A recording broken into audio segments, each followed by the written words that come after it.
María, gracias Reyes por invitarnos. Aquí estamos solo una parte del Departamento de Documentación, pero es que además detrás de nosotros hay mucha gente que ha estado trabajando con nosotros a lo largo, desde el 2002 que se empieza a implantar Domus. Y, hombre, por otro lado, felicitarnos, ¿verdad, Luis?, de esos 50 y tantos mil visitas que tenemos en nuestra web, cosa que nos hace especial ilusión. Porque además, creo que todo el mundo conoce el Museo Nacional de Artes Decorativas y sabéis los problemas de espacio que tenemos, al menos nuestras colecciones son visibles de manera virtual. Y cuando digo nuestras colecciones es que, como vais a ver en la presentación, no solo hablamos de fondos museográficos, hablamos de todos los fondos. Y cuando digo todos los fondos son bibliográficos, archivísticos y, por supuesto, documentales, que es una parte que os va a explicar Luis. Lo que tenéis ahí en la presentación, y dado como vamos un poco mal de tiempo, nos vamos a meter en faena directamente tras este preámbulo de agradecimiento, es la tríada capitolina. Yo, que soy arqueóloga, para mí es la tríada capitolina, para Luis es más la Santa Trinidad: recoger, adquirir, conservar, documentar, investigar, servir y difundir. Este es el proceso. Este es el proceso que nosotros intentamos llevar a cabo para dar visibilidad a nuestras colecciones. Y es una cadena que se intenta hacer de mejor manera o de peor manera. Pero lo que nos interesa a nosotros es contar el proceso.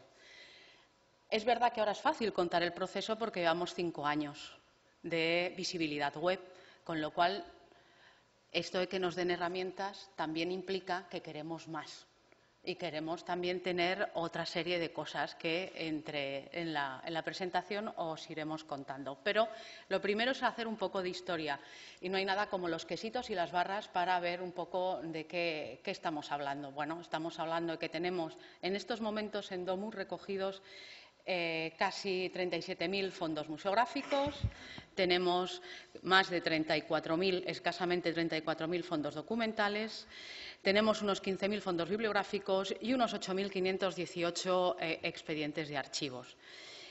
¿Esto cómo se visibiliza? Pues, por una parte, a través de la visibilidad web. Ahí tenéis los números totales. Hay que decir que, por ejemplo, los fondos documentales que tenéis ahora mismo como visibles en la web serán en un futuro, porque estamos pendientes de la carga, de esa carga que hace cada 6 meses y que nos gustaría que fuera cada semana, pero de momento no es posible. O, por ejemplo, los fondos bibliográficos que tenemos visibles o digitalizados son 62, pero sabemos que en breve habrá 80 más, o sea, sé que vamos poco a poco.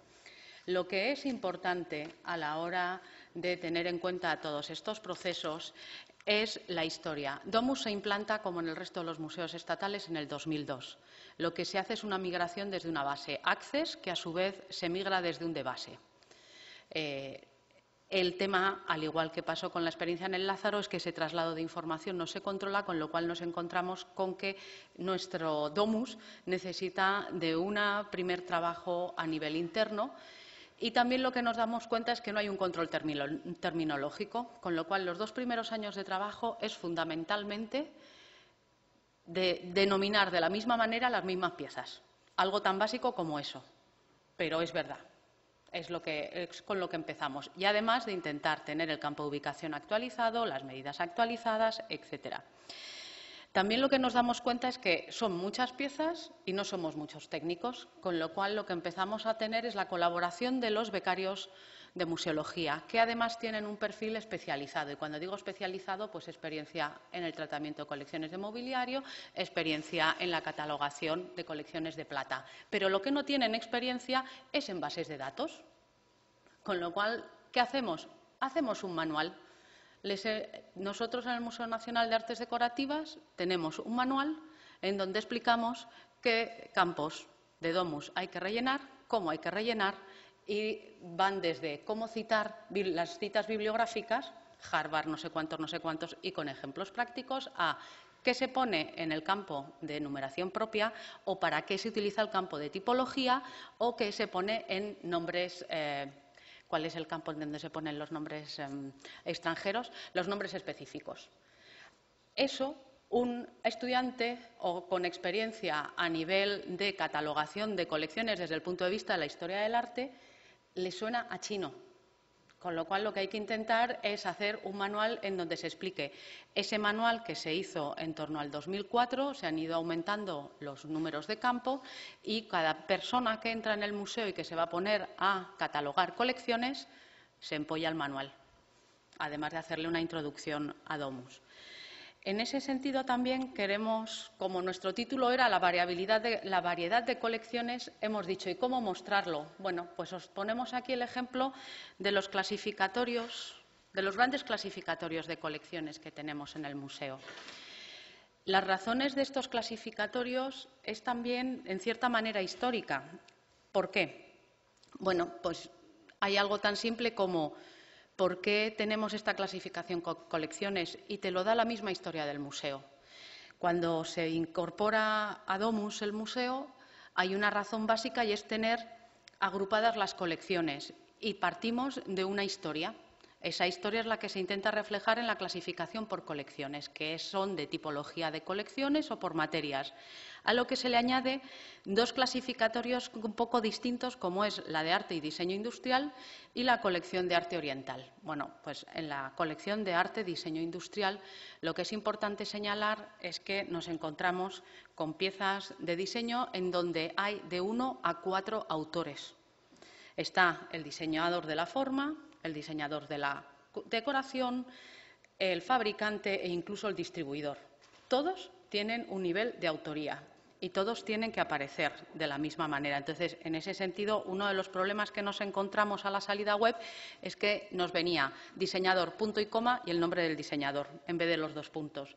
Eso es una de las mejoras que solicitamos y que hemos conseguido tener. Pero también nos encontramos con que en obra gráfica, si comparamos, por ejemplo, con el fondo del Museo del Traje, en la obra gráfica nosotros tenemos los libros y estampas japonesas. ¿Por qué? Porque cuando se adquieren en el museo, cuando el museo es un Museo Nacional de Artes Industriales, allá por el 14 o el 16 del siglo pasado, se adquiere como modelos decorativos. Tienen una relación intrínseca con algunas de las producciones propias que hace el museo durante sus talleres. Pero, además, la razón de su adquisición no es como libro, es como modelo decorativo, con lo cual se sigue considerando un fondo museográfico y así se ha quedado. ¿Esa distinta consideración implica que vamos a tener una menor visibilidad? No. Pero la visibilidad es distinta. En unos museos va a ser a través de fondos bibliográficos y Europeana Fashion y en nuestro caso va a ser a través de fondos museográficos. Lo importante es que estén accesibles de una manera u otra. Pero es verdad que la lectura que nosotros vamos a dar va a ser, en este caso, un poco distinta. Pues según seguimos trabajando en estos clasificatorios, cuando tenemos más práctica en Domus, nos encontramos con que nos gustaría tener las colecciones que tenemos en la clasificación por colecciones organizadas de distinta manera. Y en ese sentido nos llega la idea de la clasificación según la función. ¿Por qué? Porque permite agrupar piezas de distintas colecciones en lecturas que, como Museo Nacional de Artes Decorativas, nos interesa. Y ahí tenemos ajuar doméstico, objetos de ritual, etcétera. Todo esto, cuando tenemos bien organizado más o menos los fondos museográficos y aprovechando que tenemos la suerte de tener archiveros en la plantilla, nos empezamos a pensar qué pasa con esos fondos documentales, qué pasa con esos fondos de archivo. Y es cuando empezamos a trabajar los fondos documentales, que es lo que voy a pasar la palabra a Luis Mejino, que os va a poner un poco más al día de cómo ha sido el proceso de inclusión de los fondos documentales en Domus y en CERES. Hola, buenas tardes. Buenas tardes. Muchas gracias por aguantar aquí como jabatos. Muchas gracias a los que no hayan podido estar y, sin embargo, pues parece ser que nos van a poder ver de manera remota. Y, bueno, pues el problema que yo tengo cuando llego al museo es que yo soy un archivero. Yo no soy conservador de museos. Y soy un archivero con formación archivera y con propósito de hacerlo y con una cabezonería bastante grande. Aparte vengo de Pares. Pares es el hermanastro de Domus. Y claro, cuando has estado trabajando en la difusión de archivos y te llegan a la difusión de museos, pues hay algo que te chirría. Y claro, yo creo que los 2 primeros meses me tiré a gritos con Ana, Ana a gritos conmigo, hasta que llegamos a un ten con ten, donde tuvimos que decidir cómo hacíamos cada cosa. Y pues aceptando que había cosas que hacíamos en archivos que no se pueden hacer de la misma manera en Domus, y había cosas que se hacen en Domus que no son adecuadas desde el punto de vista archivístico. Así que decidimos que aceptábamos pulpo como animal de compañía y en lugar de pelearnos nos pusimos a trabajar. El primer problema fue el tema de los fondos. Vamos a ver. Yo cuando llegué al museo y me dice Ana, tenemos 70.000 fondos. Y yo diciendo, Virgen Santísima, la Estrella, que es la patrona de mi pueblo, 70.000 archivos. A ver, archivos, según la Ley de Patrimonios, conjunto orgánico de documentos organizados según las funciones del sujeto productor. No es exactamente la definición, con la falta de práctica me la he saltado, pero bueno, viene a ser, o sea, quedaros con lo de conjunto y con lo de orgánico. ¿Vale? Claro, un ítem de museo, que es lo que es un fondo, no es ese conjunto orgánico del archivo, claro. ¿Cómo damos de alta eso? Luego nos encontramos con el problema de que en Domus el archivo administrativo va por un lado y los fondos documentales van por otro. Claro, a mí en mi cabeza de archivero, los fondos documentales y el archivo son lo mismo. Claro, cuando yo veo la estructura de fondos documentales y veo la estructura del archivo, digo, vamos a ver, recristo, ¿dónde está aquí la estructura de la ISAT-G? ¿Dónde puedo poner el sujeto productor? ¡Buah! Júpiter tonante aquí. Sí, vamos a ver. Tenemos carencias y yo creo que tenemos que ir confluyendo poco a poco y que hay voluntad de hacerlo, ¿no? Entonces lo que hemos llegado es un ten con ten donde hemos fraguado una especie de Frankenstein y donde hemos, pues con un cuchillo chacinero, hemos ido partiendo aspectos de la misma realidad para ir posibilitando su control y su posterior difusión. En ese orden, control y difusión. Obviamente, una cosa que no podíamos dejar atrás era el principio de procedencia. O sea, no se pueden mezclar fondos procedentes de distintas fuentes porque matéricamente sean lo mismo. Verbigracia. Este año es el 5º año que llegamos procesando la colección de fotografía estereoscópica que estaba organizada, de acuerdo a la procedencia, por un autor que todavía no conocemos y que recogía pues, las actividades de una familia burguesa, actividades de documentación del patrimonio, en fin, distintas facetas que nos hacen suponer que tenía distintos productores y que luego se unificaron en una sola persona. Alguien los acumuló. La figura del productor, pues de acuerdo a la norma ISAR-CPF, CPF es de Corporate Persons and Families, corporaciones, o sea, instituciones, personas y familias, pues es, por un lado, quien genera la documentación y, por otro lado, quien la acumula. Y en esa, vamos a decirlo, inexactitud, pues nos permite jugar con si no sabemos la procedencia, de dónde viene, nos quedamos con quién lo ha juntado y si no, nos quedamos con quién lo ha originado. Claro, alguien había cogido esa colección estereoscópica y había dicho, a ver, montañas nevadas, da lo mismo que sean Lourdes, Asturias, Nueva Zelanda o Nueva York. ¿Banderas al viento? Pues banderas al viento. Allí que teníamos fondos de la Primera Guerra Mundial sin distinguir lo que era fotografía estereoscópica comercial y fotografía que había hecho nuestra amiga Antoñita, que es la señora que nos aparece recurrentemente en las fotografías, en una visita en la posguerra de la Primera Guerra Mundial a los frentes de batalla de Francia. Claro, eso nos ha supuesto un trabajo de arqueología, de recomposición, donde primero hemos tenido que destruir. Eso es terrible. O sea, cuando tú llegas y empiezas a repartir allí cromos y esto dónde está, teníamos un armario lleno de fotografías positivas que no sabíamos muy bien si las habían adquirido a un tercero, si se habían generado por el propio museo, si se habían comprado. A ver, teníamos cosas selladas. Donativo del Marqués de Valverde de la Sierra. Benito Marqués, que por lo menos puso el sello. Sabemos que todo viene del mismo sitio. Archivo más. Pues archivo más. Luego nos encontramos con que había unos recibos del archivo más. Bueno, pues hemos podido ir reorganizando poco a poco nuestras colecciones, y digo colección, que no fondo, en el sentido de que dependen de la abolición de una persona. En el momento en que esas colecciones encontremos un propósito, que encontremos una fuente común y que podamos documentar la historia archivística de esa colección, pasaremos a denominarlas fondos. Y en eso llevamos bastante tiempo. Ya. Aparte, pues nos encontramos con que, como carencia legislativa, pues el reglamento de museos pues no dice nada de qué tiene que hacer un departamento de documentación. La ley de procedimiento administrativo pues no es clara y se ha quedado obsoleta, y la famosa revisión para introducir la administración electrónica y generar el archivo administrativo pues de acuerdo con unas recomendaciones centralizadas, pues sigue sin materializarse.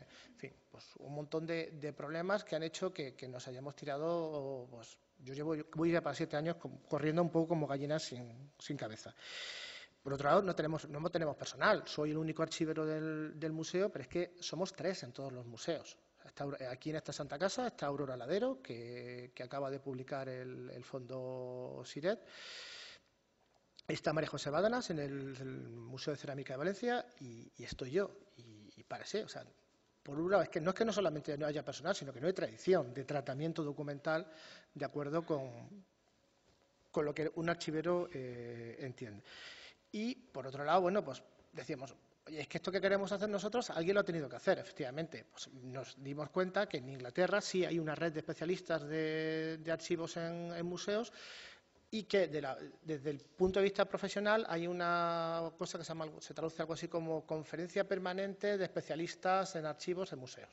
Bueno, pues con esas experiencias dijimos, bueno, no estamos solos, y empezamos a tirar para adelante, ¿no? Como decía Ana, pues las 3 cosas que hacemos son recoger, conservar y servir. Y de la primera recogida que hicimos a la última recogida que hemos hecho, hay mucho camino, porque nos hemos dado cuenta que cometimos errores de bulto que luego ha repercutido en volver a tener que hacer un trabajo a la hora de estabilizar la colección, y que cuando hemos querido ponerla visible en web nos hemos dado cuenta que faltaban muchos datos. Entonces, claro, no es un proceso lineal, sino que es un proceso donde constantemente vas aprendiendo de tus errores y mejoras tu técnica. Las fotos que tenéis al fondo son de la primera campaña que hicimos en el Museo del Traje. Los fondos que hay arriba en las cajas son de la Fundación de Gremios. Y bueno, pues allí que nos fuimos todos, nos pusimos a limpiar, nos pusimos a organizar y dejamos aquello medianamente estabilizado. Este año pasado hemos vuelto para marzo, nos hemos tirado dos meses. Y bueno, pues el resultado es que de aquel caos, bueno, aquí sí hay dos personas o 3 que estuvieron en ese proceso, que son Álvaro y Noé. Lo de la jaula lo hicimos un poco de coña, la pongo porque a ellos les apeteció hacer eso, pero bueno, nos quedó una cosa creo que bastante digna, gracias al apoyo de la subdirección. Hay que reconocer que que siempre estamos recibiendo un apoyo material y por parte de la subdirección. Contamos con un ordenador bastante apañado para modificación de fotografías, contamos con un escáner, las cajas que veis ahí nos las ha comprado la subdirección, nos ha comprado material de instalación, nos pagó la digitalización de las diapositivas estereoscópicas, así que bueno, o sea, estamos solos pero no tanto.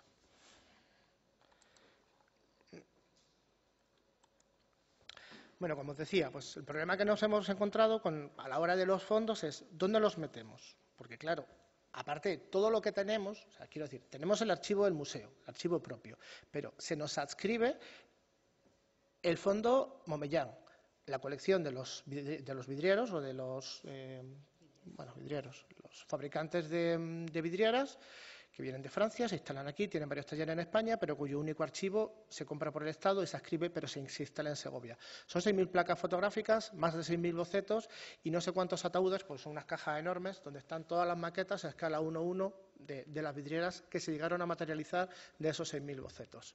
Pero es que se nos escribe el archivo Pickman. El archivo Pickman actualmente está depositado en el Archivo Histórico Provincial de Sevilla, pero tuvimos que ir a por él porque estaba antes en la fábrica.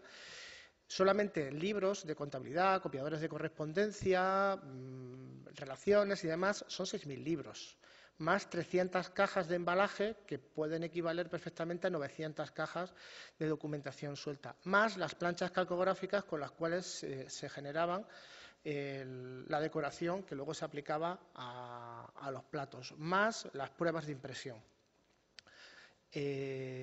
A más. Más las piezas. Bueno, más todas las piezas de cerámica, obviamente, que son conjuntos. Nos empiezan a llegar archivos particulares. Tenemos el archivo de la fábrica de muebles Los Certales. Tenemos parte del archivo de la fábrica de muebles y tienda de muebles de Amador de Raiz. Y bueno, pues Sofía, nuestra directora, está teniendo una política bastante activa de recolección y incremento de fondos documentales con archivos de diseñadores. Nos ha entrado Daniel Gil, nos ha entrado Santa María, ¿cómo era? Julián Santa María, y puede que nos lleguen como 13 o 14 archivos personales más. Eso nos está obligando a, por un lado, seguir trabajando con lo que tenemos, pero tener que hacer intervenciones de urgencia para poder inventariar todo lo que nos está llegando nuevo y tenerlo controlado. Más, ¿dónde lo metemos? ¿Cómo lo conservamos? Porque, claro, cuando alguien, sobre todo en archivos particulares, se empiezan a acumular cosas y se crea un archivo personal, no se crea con voluntad de permanencia. Alguien, o sea, excepto alguien muy vanidoso, no tiene esa sensación de yo voy a permanecer y voy a dejar mi legado. Entonces, pues juntas un montón de cosas que unas son importantes, otras no son importantes. Unas tienen un significado y otras simplemente tienen un sentido meramente personal. Claro, eso te obliga a tener que estar tratando los objetos, y digo objetos, porque viene de todo, vienen objetos, vienen documentos, vienen desde, yo qué sé, banderines de carreras. Pues, claro, todo eso significa que tienes que tratar y tienes que instalar cada cosa en función de su naturaleza, su composición. Eso es una pesadilla desde el punto de vista de la conservación, perdón. Bueno, pues todos los procesos que nosotros hacemos de documentación son procesos paralelos. Decía el antiguo director de Simancas, Enríquez de Diego, citando a Antonio Heredia, que la descripción, que es el equivalente a vuestra catalogación, y la identificación son procesos consecutivos pero concomitantes. Entonces yo me quedé con esa frase y decía, bueno, ¿qué tenemos que estar haciendo? Por un lado, identificar la función que tiene cada uno de esos documentos, cada uno de esos objetos que nos están llegando y a la vez hacer un análisis del estado de conservación. Tenemos que identificar la serie de agrupaciones documentales. Decía, antes hablaba Virginia de cuando han hecho el archivo SIRET que han tenido que definir unas series. Por lo general no nos vienen, o sea, excepto en documentación oficial, no nos vienen dadas series documentales naturales. Estamos haciendo unas series facticias donde más o menos intentamos recomponer las funciones o propósito que tenía esa persona o esa institución en vida, con qué actividades se las materializaba y qué trámites se desprendían de ellos. O sea, la función equivaldría un poco al fondo o subdivisiones de archivo, las acciones equivaldrían a las series y los trámites es el papelito, es el documento, ¿no? A la vez que estamos identificando eso, porque claro, no tenemos espacio para tener un archivo desplegado en un salón, o sea, muchas veces necesitaríamos 2 veces el espacio de este salón de actos para poder llegar. Pues tenemos que hacer una ordenación física según formato, según estado de conservación y ir creando un cuadro de clasificación con ese repertorio de series donde podamos presentar a alguien externo cómo se organiza ese fondo, al mismo tiempo que instalamos según formato y estado de conservación, con lo cual tenemos que tener 2 relaciones. Una de las cosas que llevamos al ten con ten, Ana y yo, fue que la macrodescripción, pues tendríamos que hacerla fuera de Domus y de alguna manera vincularla mediante PDFs, archivo administrativo, y la microdescripción, pues haciendo una descripción pormenorizada, hacerla en Domus. ¿Qué viene a hacer eso? Pues que, por ejemplo, en el archivo de la Fundación de Gremios, todos los expedientes administrativos o todo lo que tuviera naturaleza administrativa lo hemos dado de alta en archivo administrativo de Domus, bajo una entrada en el cuadro de clasificación del museo de Fundación de Gremios, y, sin embargo, todos aquellos elementos que tenían o eran susceptibles de difusión los hemos dado de alta en fondos documentales, teniendo que hacer ese Frankenstein que os decía de hacer una vinculación entre la parte que tenemos en archivo administrativo y la parte que tenemos en fondos documentales, al considerar que es uno. O sea, aunque lo tengamos en dos sitios, no deja de ser un solo fondo. Bueno, pues uno de los problemas que tenemos es la digitalización. Me está diciendo Ana que termino. Cuando estamos digitalizando, hay que tener en cuenta que tenemos una digitalización de difusión y una digitalización de conservación. Nosotros estamos priorizando la digitalización de conservación. ¿Por qué? Porque es más fácil bajar la calidad de una foto bien hecha que tener que hacer una foto buena a un fondo que ya está guardado o que está embalado o metido en un almacén o incluso llevado fuera del museo. Entonces, en la medida de lo posible, siempre que podamos tener una foto de calidad tan pronto como entramos en contacto con ese objeto, pues mejor que mejor. ¿Problema? Pues que si cambia el número de inventario porque nos damos cuenta que creíamos que era un fondo y resulta que son dos, pues eso nos obliga a que ese número de inventario que aparece en la foto, pues de alguna manera tengamos que inventarlo, con lo cual también es un problema de control.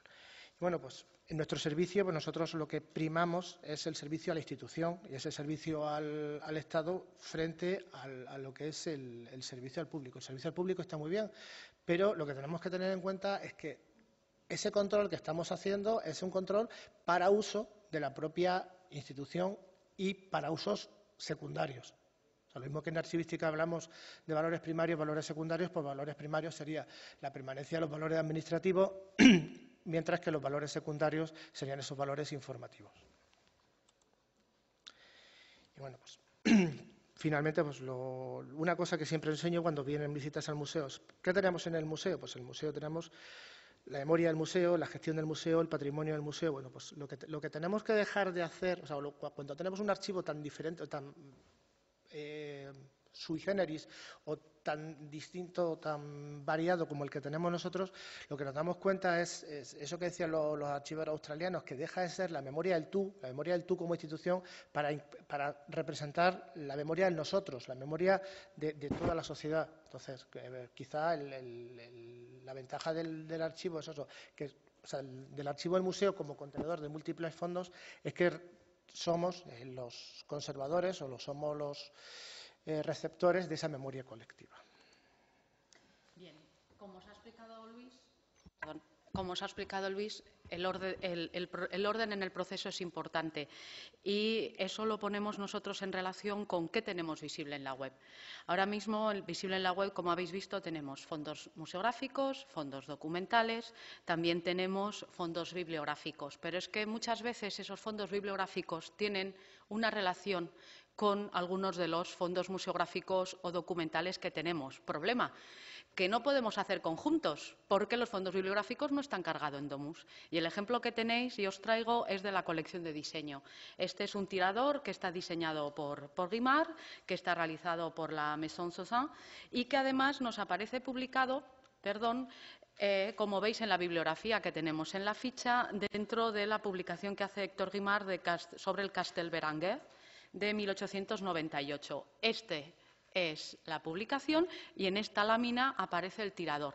Esto no lo hemos podido hacer hasta el año pasado. Es decir, que estamos muchas veces progresando, pero también retrocediendo y vuelta a hacer. La falta de posibilidades que tenemos de relacionar algunos de los fondos, como este caso de los fondos bibliográficos, nos hace estar a veces diciendo, queda pendiente esto, queda pendiente esto otro. Creo que también sería importante mejorar la salida web a través de los conjuntos. Sé que está pendiente, pero es que nosotros tenemos conjuntos relacionando, como ha dicho Luis, el caso de la Pickman. Tenemos la pieza, tenemos el diseño, Tenemos la plancha calcográfica, tenemos quién hizo ese diseño y tenemos además, gracias a los libros de contabilidad, quién hizo ese encargo, cuánto costó y cuánta tirada se hizo.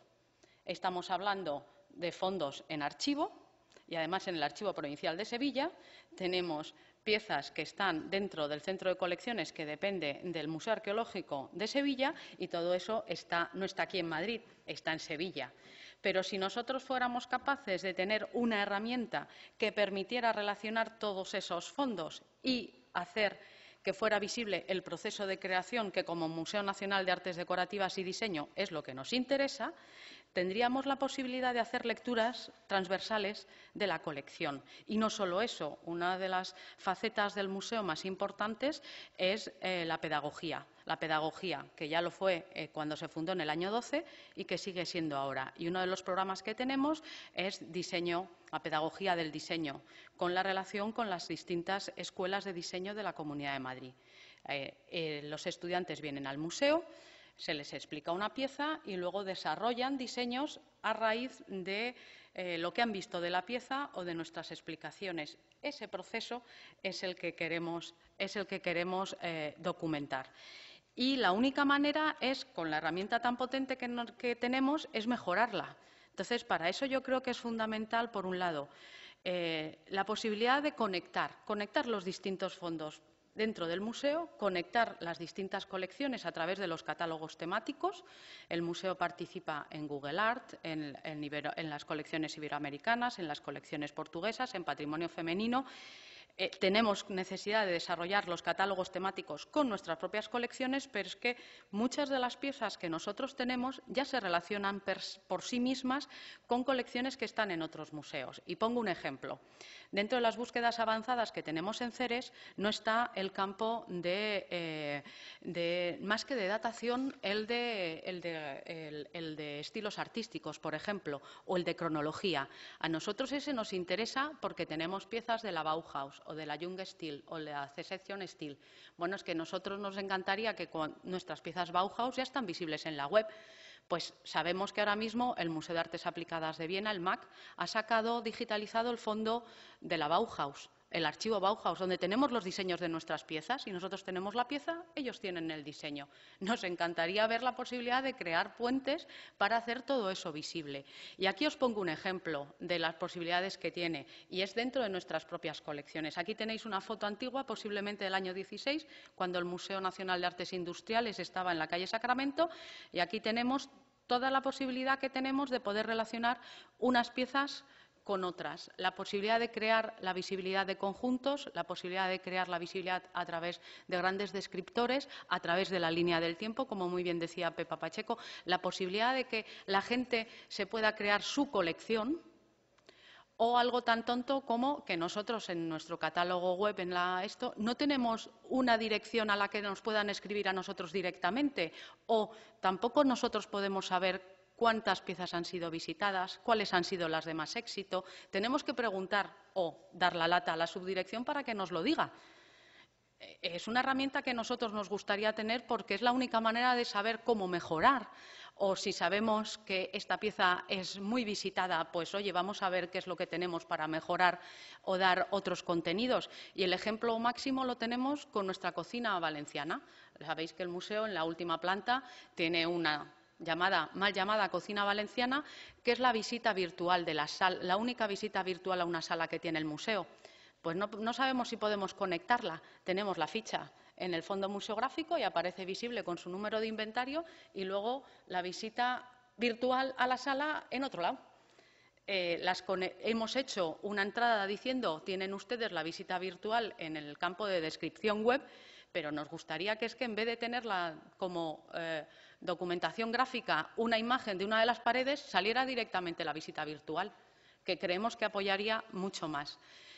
La variabilidad de las colecciones de artes decorativas son tantas que es que podríamos seguir poniendo ejemplos. De hecho, tendría un montón de ejemplos a través del catálogo web, pero dadas las horas que son y supongo la cantidad de preguntas que tienen, lo vamos a dejar aquí, pero sí me gustaría resaltar que esto es un trabajo que se ha hecho gracias a becarios, contratos y gente y estudiantes en prácticas. ¿Por qué?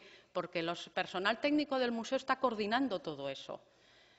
No tenemos tiempo material y el poco tiempo que tenemos lo dedicamos a los trabajos de coordinación como para desarrollarlo. Y yo creo que nuestra prioridad es dar servicio al público y la manera que tenemos de dar servicio al público es hacer accesible estas piezas a través de nuestros repositorios digitales. Nos encantaría hacer catálogos temáticos, pero yo creo que las posibilidades que ofrecen ahora mismo con exposiciones virtuales es una cosa que tenemos que tener muy en mente y muy cerca. Y, sobre todo, los temas del apoyo que estamos recibiendo a través de la Subdirección General de Museos, que sin ellos esto no hubiera sido posible. Muchas gracias.